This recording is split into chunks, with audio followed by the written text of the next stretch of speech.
Meantime, take a look at shares of Tesla because they are now trading near an all-time high. They're up nearly 70% since the November election. Makes Elon Musk not just the richest man in the world, but maybe on his way to becoming a trillionaire at some point. Dan Flax, Neuberger Berman, senior research analyst, is with us this morning. Dan, does the move in your mind make sense? And if so, how do you explain it? Good morning, Andrew. I think the market clearly has an impact from Elon Musk's close relationship and growing relationship with Donald Trump. I think what the market will focus on, though, over the next year is really their ability to drive better unit sales in the core auto business, bring out a lower priced car. If you can bring out a lower priced automobile, that helps to drive demand in that segment of the market. And so we'll have to see how this evolves. Ultimately, I think what will matter most to the stock is growth of units. I think Musk will play an important role, but it's going to come down to the performance of the business more than anything else, in my view. You know, we were talking just earlier this week about the fact that GM is effectively shuttered. I mean, the Cruise project is just not what it was supposed to be. And so now you have Tesla and you have Waymo. Do you say that they're the winners of this whole game and everybody else falls to the wayside? I think it's a much bigger story than that. I think what you have here is really this transformation of the automobile industry, new business models. I think Waymo, having taken rides in Waymos, I think it's a very compelling experience. I think Uber has a very important role here to play. Their network, lining up supply and demand, I think remains valuable. I think you'll see partnerships between them and other players. I think Tesla, with their capabilities around full self-driving, those will get better and better. Ultimately, though, it's about creating value for customers. It's about creating new profit pools. GM will obviously continue to focus on its core business. They have an important role to play in the business. But when I look out, I see opportunities for several players.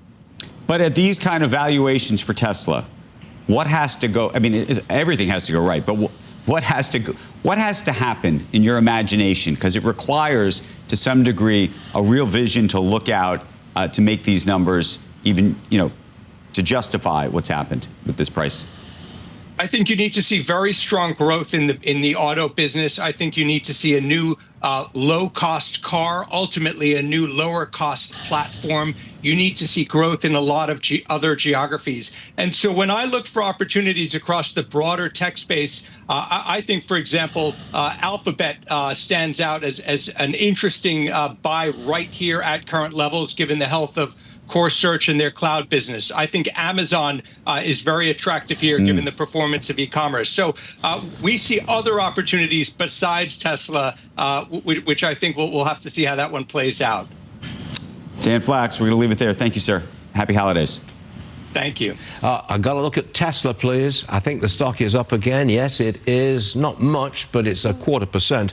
They've got a new feature. They've launched a new feature in China. What is it? So listen to this. It's called the Actually Smart Summon feature that basically lets you go in an autonomous car in China from a parking lot to something very close by within your eyesight. You'll be able to do that with autonomous driving. So as long as you can see it, they're starting to roll out. So maybe a small portion of autonomous driving getting underway. What? No, what do you mean? If I look in a certain direction, the car takes me where I want? No, if you can see the spot where you want to go, then yes, the autonomous driving will go. Basically, they don't think that autonomous driving can go much further than that, just given the technology. They just want to test it out to a spot that you can see, not 10 miles away, right? But maybe a couple hundred feet or so. I don't think that's moving the stock. But I don't think that's moving the stock. That's a small, incremental movement there. Let's take a look at Tesla. The company just hitting another new all-time high. They just released, by the way, new self-driving technology in China. It's called Actually Smart Summon, and it allows vehicles to autonomously drive from parking lots to a nearby location within the driver's vision. That's real sci-fi stuff. Tesla up 1%. Katie, wanted to ask you about Tesla because we've been talking a lot about it. One of the biggest winners post-election and of the year now, making new highs. Would you still be a buyer? We actually featured it recently as well. It's seen a series of breakouts and now new highs above another final resistance level. So it's hard to buy into moves like these, but we don't have any sell signals or counter trend indications of note for Tesla.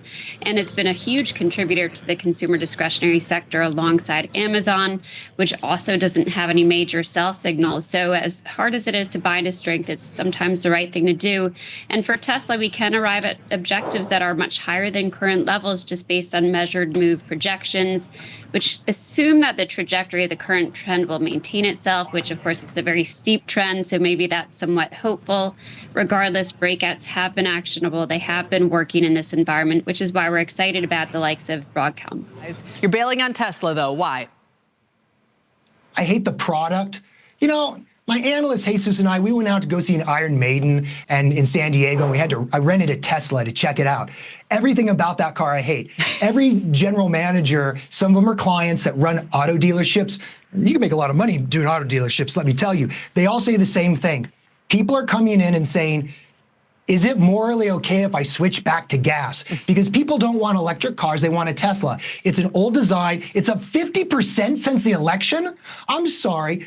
Elon Musk is going to make bank hanging out being a bro with Trump on SpaceX. Tesla is a car company. It's not a tech company. When I say valuations don't matter, there's a line in the sand, and Tesla just crossed it. So I'm not in it. I know plenty of disgruntled Tesla owners, Lee, but do you not see how we're quickly moving to robotaxi? Now, it might still be 6 or 12 or whatever months away, but they have to be in the pole position for what driving is going to look like eventually over the next 10, 15, or 20 years, don't you think? 15 or 20 years, but I'll wait for those earnings to come. When you're at, 130, 150, the PE doesn't even make any sense right now.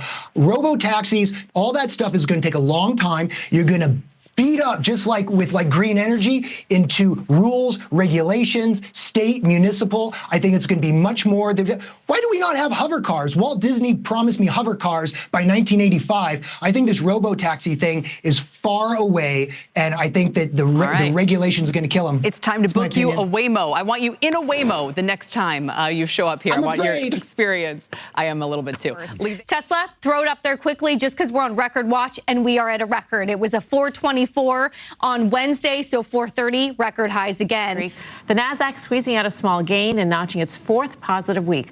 Another strong week for Tesla, shares up 12%, hitting another all-time high today, now up more than 73% since the election. Please leave a like on this video so more people will see it. And while you're down there, please consider subscribing. It's free, and you can always change your mind. Thanks for watching, and hopefully I'll see you in the next video.